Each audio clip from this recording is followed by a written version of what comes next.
But then we were finding the marketing wasn't working. And so around that time, sometime in the fall of last year, we met a local small business attorney, and he was like, "You guys need to network."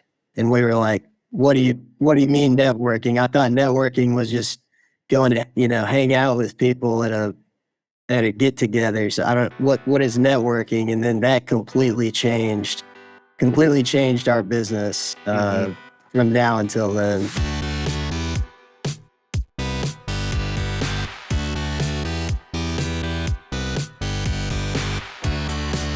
You're listening to The Successful Bookkeeper with your host, Michael Palmer. Listen each week as inspiring guests share their secrets of success to help you increase your confidence, work smarter, and build a business you love. This episode of The Successful Bookkeeper is brought to you by PureBookkeeping.com, the proven system to grow your bookkeeping business.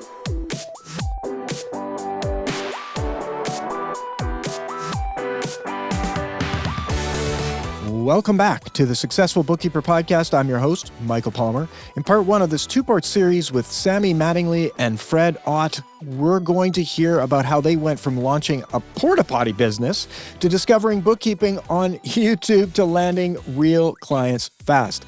It's a story of taking action, figuring it out as you go, and building momentum through networking. Let's find out more right now. Today's show is going to be fun, and I'll tell you why in a little bit. Our guests, because there are two of them, and that's fun, are co-founders of Mattingly and Ott Financial Accounting. Sammy Mattingly and Fred Ott, welcome to the show.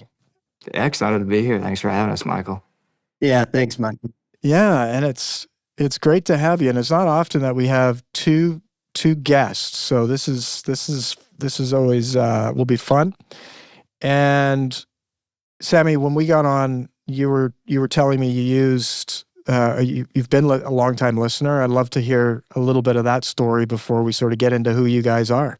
Yeah, we started this about a year ago and then went full-time like 9-10 months ago, Fred. So at the beginning, you don't have a ton of clients and there's a lot of free time, and I was walking around my neighborhood all the time and just wanted to get more ingratiated in the community, and luckily I found this podcast, and it's helped me quite a lot. I'd listen to 2 or 3 episodes at a time on a walk. Found Pure Bookkeeping and Pixie through it, which has been huge for us. So yeah, I'm definitely really grateful to be on it now. Oh, that's amazing. So it's fun. Always a fun start when we have listeners that are listening, and our listener right now is listening in on that, which is always so cool. So let's get to that whole piece, which is tell us a little bit more of your background and how you ended up doing what you're doing today. And we'll have a little bit from both of you on that, just to sort of get the full canvas, get some paint on it. Yeah, I can go ahead and start. So Fred and I went to high school together. So we have known each other for 10, 11 years now. So we've been really good friends for a long time. I was in kind of a corporate setting, a Big Four setting, working as an auditor.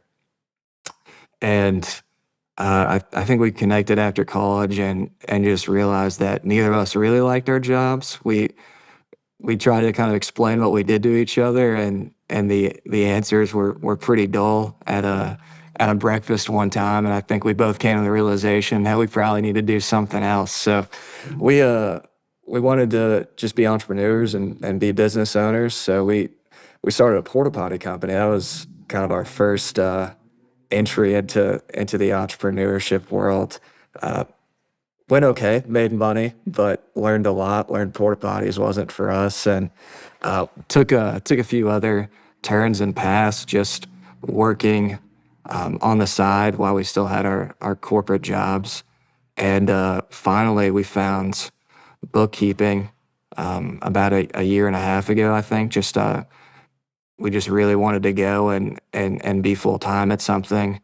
My accounting background kind of led me to seeing just this bookkeeping YouTube video, and and I think it was just how to start a bookkeeping firm. It was super simple, and I watched it, and I was like, well, if this guy can do it, Fred and I can do this. And from that moment on, we haven't looked back. Wow. It's so interesting. I've got lots of questions, but let's get from Frederick. Let's get your take on that. Yeah, no, Sammy pretty much nailed it, but my background's a little bit different. So when I was growing up, I shadowed a wealth manager. So he was in the investment management space, and I was probably 15 or 16. And from that point on, I kind of decided that I wanted to be in investment management and trading and portfolio management, but I really had no idea what that meant other than what I saw on TV and in movies and from my one experience job shadowing local wealth manager. So from the age of 15 or 16 up through college, everything I was doing, I was tailoring towards trying to reach this goal of investment or asset management, even though I still wasn't sure what that meant. So I get out of college and I get a job, and I'm doing pretty much exactly what I thought that I wanted to be doing for the last 6 or 7 years. And then after a year or so, I just kind of started like having these feelings of, okay, I thought this is where I wanted to be and what I wanted to be doing, but I don't really feel completely fulfilled. I feel like there's more out there. I love talking to people and learning and being curious. And, that was around the time when Sammy said we reconnected, and entrepreneurship, it's just this whole kind of mystery. Like you don't really know what it is. You feel like it's super challenging. Like, you're going to get all these different experiences with it. And so, that was at the point we started trying to do the Porta Potty company and a few other ideas. And we just started throwing darts at the wall. And it's like, what are we doing? Let's just learn as we go. And then, yeah. You're like, hey, I'm managing somebody else's wealth. I'll go build my own wealth. Yeah. Some of that, Michael, there's definitely some of that. Yeah. Well, that's some cool backgrounds. Now, I am curious, the Porta Potty, I mean, I can't not ask a little bit about that, and that's more from my own curiosity. But tell me, and we're going to get into the other stuff as well, listener, don't worry, but I need to know. I'm just so curious, like what that looked like and how you got started. And I've always thought, I mean, there's money in that business. There's no doubt about it. People don't want it. They want to get rid of it, and they have to get rid of it at some point. So there's an economic gain that comes from Porta Potty business, but why that? What happened? How did it go? How did you exit? Tell us a little bit about that. Yeah, it was, the whole thing was really silly, to be honest with you. So we had a class in college together, and there was a guest speaker that came in who owns a successful real estate company. And he was, at that point in college, I think professors are often pushing you toward, a stable corporate job. And this guy came in and he kind of blew up on that. And he was just like, think about the richest people out in the nice part of town where our college was. He was like, they're not the doctors and the lawyers, they're the people that own the porta potty companies. And for some reason, that always stuck to me. So shortly after Fred and I reconnected, I was like, you just want to start a porta potty company? Like, they cost like $75 to buy a used porta potty. And we were like, yeah, let's do it. So funny enough, we did some research and found used porta potties on a site called Crapper King. And we bought 20 used porta potties. Fred paid his cousin that lived in, I think it was in Charleston, right, Fred? Charleston, yeah, North Charleston. There was because this website was kind of brokering these porta potties. I think were from like construction liquidations or something, maybe, and so they probably had like 10 at a time all over the country. So we found a lot in Charleston, and they only had a few pictures, and we're like, those look okay, but we're going to pay my cousin to go mark with duct tape like the best 20 and then put them on a semi and ship them back. Yeah. Wow. So yeah, the semi driver called me on the day that they were getting delivered. And at the time, I still lived with my parents right after college. So they're getting delivered to my parents' house. And luckily, they have a little bit of land, but not a crazy amount. And I'm talking to the semi driver. I'm just a heads up. This is a residential driveway you're going to be backing into. And he's losing his mind. He's like, I'm in a 51-foot semi. And I'm like, it's going to be fine. So he gets down the driveway and we get him unloaded. And I just remember he said, y'all are going to make millions doing this. And then he left and was gone. And I think from that point on, it was kind of just a race to get rid of him.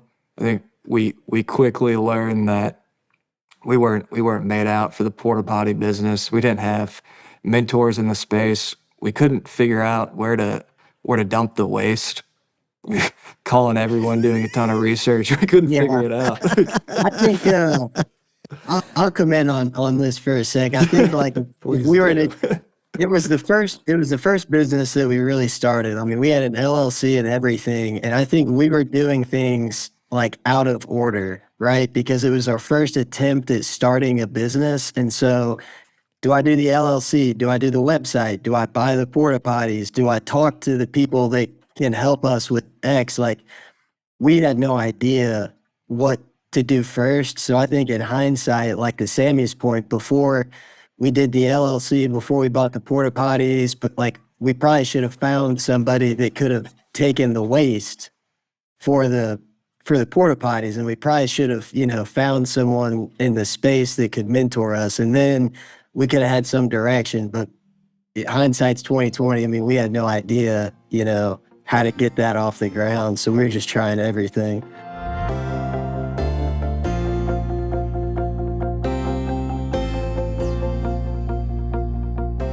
I love it. Well, you actually did it exactly correctly, I think. And that's the first step, which is you did something. And that's what so many people don't do.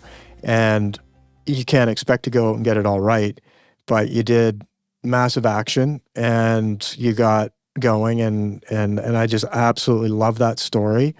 And it's fantastic, and it gives you appreciation too for that. May have been the best thing for you to do in terms of starting the bookkeeping business and the financial, you call it Mattingly and Ott Financial Accounting, because it's just another layer of empathy for what business owners are going through, right? It's like they don't have all the answers. They're making mistakes. They're trying to figure it out. But the overlying message, you said a few things like have a mentor, have a guide, do the research. Maybe there's some steps we could have done differently. But that now is your experience and knowledge. So I love it. I absolutely love it. So you get out, and how was the exit out of the poo business? Was it, did you just sell the tanks or just leave them at the side of the highway one night or what?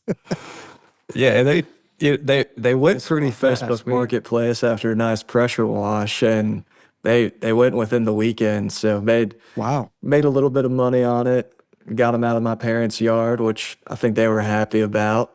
Oh, yeah. And we kind of called it a day there. Well, we thought about doing it again. He is right. He is right.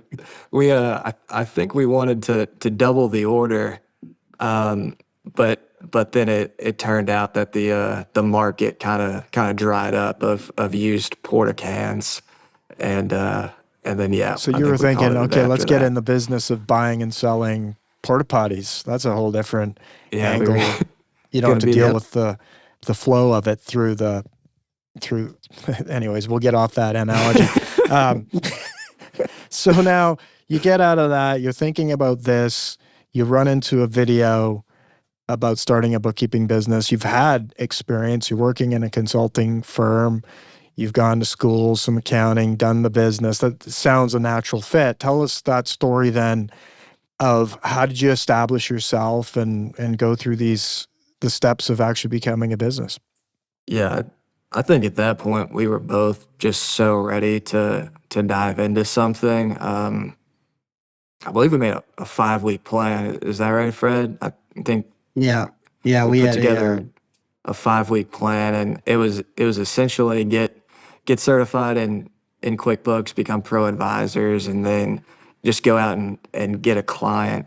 And we were like I said, we were ready to jump. So I'm pretty sure I was just like, we just need one client, and then I feel comfortable like quitting our job and going full time. Obviously, one client can't pay for any bills, right? Usually, especially the first one. But we were just ready to go. So yeah, we got certified. Fred did an awesome job building just a quick website out there, and then yeah, we got very fortunate with 2 or 3 clients that we got originally from just the QuickBooks Pro Advisor page, and pretty big clients at that, to the point where it was like, okay, we have enough cash to sustain for maybe a month or so. Like let's go and do this. And we're in our mid-20s. It's not like we have huge, overhead for our personal lives either. So we were just ready to go. Wow. So the Pro Advisor, got some clients from the Pro Advisor, and you got your website out.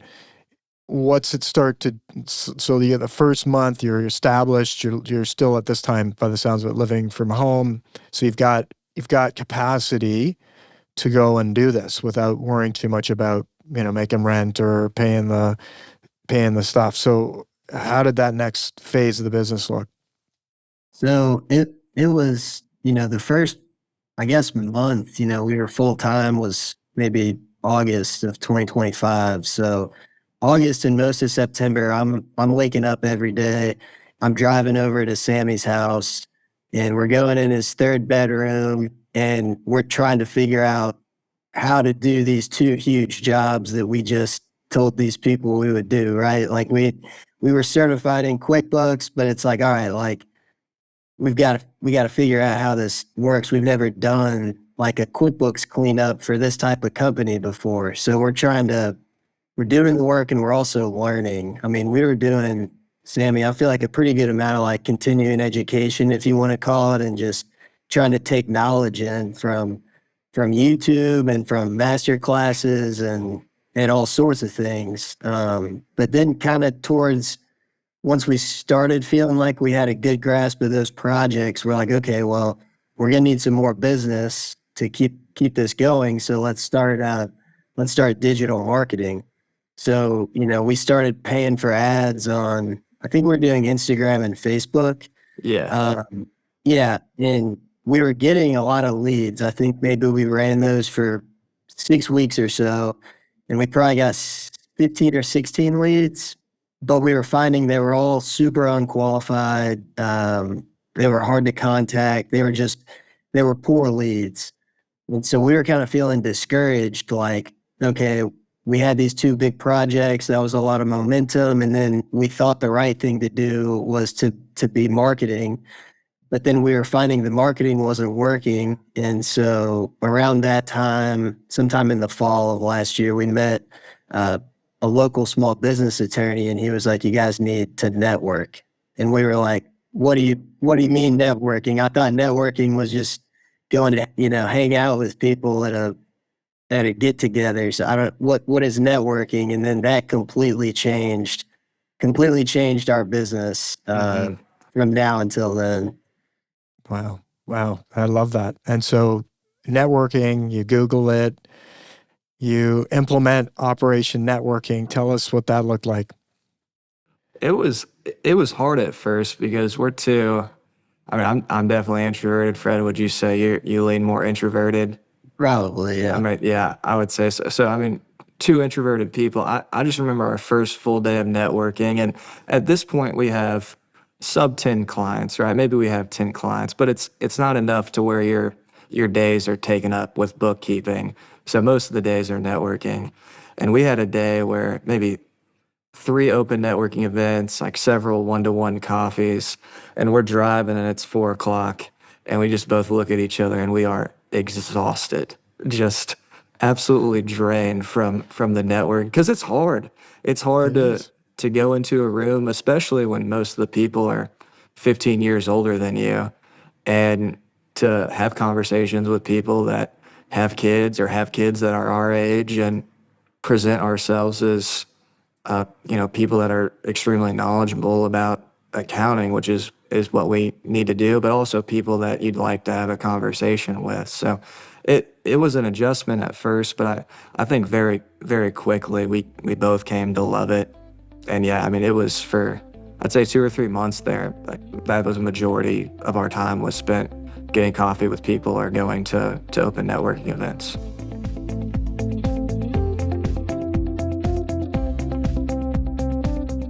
This is fantastic. So you're introverted, and I will say we've had lots of experts on introvert and extrovert and that whole process. So listener, we have something really new on our podcast website, which is called Ask.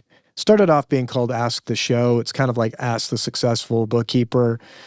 But anyways, it's the way you can go and ask a question, and it searches every single episode and will come up with exactly where in those episodes. So if you're an introvert and you want to know how those experts talk about it, and we're going to ask both of you, you can find it like instantly at the site. So go to the podcast site and click that in, and it searches just every single thing. Yeah, it's pretty cool. I love it. It's pretty new, so it might break, but there you go. I won't fix it if it does. So I just love this because you guys are like what was it, Neo from the Matrix? It's like oh, networking, brrr, go find out. Let's do that. I'm an expert now. And you go do it, and it's tiring. How did that, because a lot of people would be listening to this and thinking, okay, yeah, I get it. You're an introvert. It's tiring. But yet, how did you get to those coffee meetings? How did you find 3 networking events in a day? And were there good ones, bad ones? Tell us a little bit about that, because you seems like you really crushed it on this. And it's like, hey, almost zero cost, your time, gas to get there, right? And that's, maybe you got to pay admission to some of these events, but it's pretty low cost, but it sounds pretty effective, or has been for you. I think the biggest thing for us was being a team, because we're accountable for each other, and that was huge through that process, because like Sammy alluded to, like, it wasn't a super comfortable and fun and enjoyable thing, for the first little bit we're doing it, because we're like, we don't want to be salespeople, but we know we need clients. We've got to be experts. We've got to convince, all these people and get them to trust us, because, we can do a good job, and it's hard. And I think, the biggest thing was coming back to Sammy's, third bedroom and being like, okay, we're grateful we've got a space at all, but also, like, we want to grow. Like, we want to be in an office. We want to service a bunch of clients. Like, we have all these goals and ambitions. And at the time, that was just like, well, like, the only way to get there was like, we need to go meet people. Like, we need to go tell people what we do. And that's what's going to bring business. And, if I told Sammy I was going to 2 or 3 networking events this week, and I had these one-to-ones, and then I didn't do it, Sammy would be like, what do you mean, man? Like, we're a partnership. Like, and so that, for me, it's like this accountability of, I want to go to this place, and I know Sammy's putting in the work on his end, and to make it happen, that's what we got to do. My dad's been in sales his whole life, and he says, unseen, unheard, unsold. So when he said that, it's just like, okay, I just need to go tell everybody that I meet that, I do small business bookkeeping, service-based companies, and go from there. So that was kind of how I looked at that. This is fantastic, and it echoes my belief. Like, there's just so much business out there, and if you like your dad said, go out there and be seen. It's like you're gonna find the customers. So then, was it like, I'm gonna onesie twosies clients? How did that growth look from the networking, and did there become other ways of finding clients? What were some of the results that you were able to produce from it? And did you spawn off into other tactics? Yeah, I would say that I don't think it ever comes fast, networking, right? You have to establish relationships with people that are real. Like, you're not going to get coffee with someone and off the bat they're like, "Oh, I've got like a perfect referral for you," right? Like, it takes showing up and establishing that relationship. So I think just with the pure volume of networking we were doing, we got a good amount of referrals that led to clients, but it was kind of hit or miss. It was random, right? We just happened to be in the right place at the right time because we were kind of in all the places for those 3 months. And then I think a recent shift for us has been more so focusing on what we call like strategic partners or strategic relationships. So classic relationship for a bookkeeper is a tax preparer, right? So we kind of established relationships with tax preparers who are hard to find at networking events, right? They don't usually go to networking events. Same with bookkeepers. That's why it's valuable to show up, because you're usually going to be the only person there. So tax preparers, a business broker that we really like to work with, and just more so strategic relationships like that, and have kind of honed in on spending time with them and really developing those relationships, because we took a step back and we were like, okay, what percentage of our referrals is coming from CPAs or, whoever? And it's like, okay, well, if 80-90% of our referrals are coming from these types of people, we need to go to rooms where there are these types of people, and then to also just continue to reach out to the tax preparers that we know and already are have good relationships with. So that's kind of been the shift. I love it. And it makes a lot of sense. So on the networking, and then we'll move on. Like you've said a lot of things that I think are gold instruction, but if you were going to tell our listener to get into this and start doing it, what would be some of your like high points of like recommendations or advice around networking and strategic relationships? I think from the networking, just from a place of like where to start, like, okay, I show up to this event and now I'm in a room with 40 people that I don't know. I think at the most basic level, it's walk up to anybody, shake their hand, introduce yourself, be like, what do you do? They're probably going to ask you what you do, and then be like, let's grab a coffee. I'd love to learn more about you and what you do. And then I would start there, and I would just start trying to stack the coffee meetings. Even if in the back of your head, you're like, I don't know if this person could be a good strategic partner, or I don't know if this person could be a client. At the very least, you're going to get the experience of having to walk up to a stranger, shake their hand, get to know them, and then, have this one-to-one meeting with them and kind of like learn what that's like. And then to Sammy's point, we were doing that. And then eventually we're like, okay, maybe some of these meetings are not the best use of our time. We learned a lot, but maybe we be more selective with the people that we do those one-to-one meetings with. But that's the advice I would give to anybody. For a while there, we were tracking how many one-to-one meetings we had just with anybody. We had individual weekly goals of one-to-one meetings. I love that. Great advice. And, it's like there's a saying, which I'll change it up a little bit, but, you never know the hand you're shaking, how it's connected to the hand that's going to be pulling out his wallet to pay you.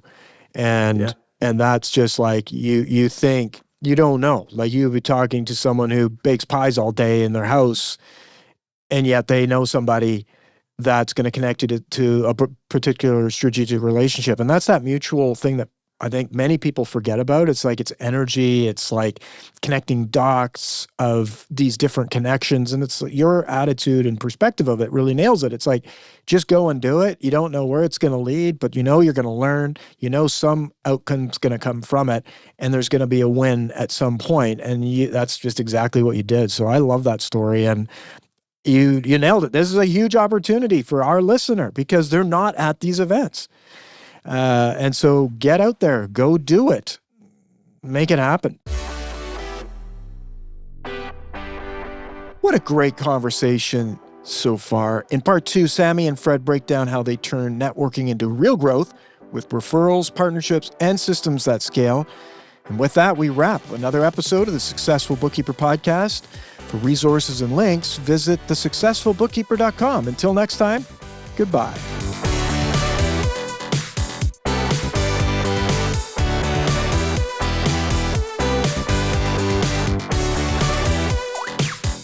You've been listening to The Successful Bookkeeper with Michael Palmer. For more information and to download the resources mentioned in this episode, please visit us at thesuccessfulbookkeeper.com. Thank you for listening.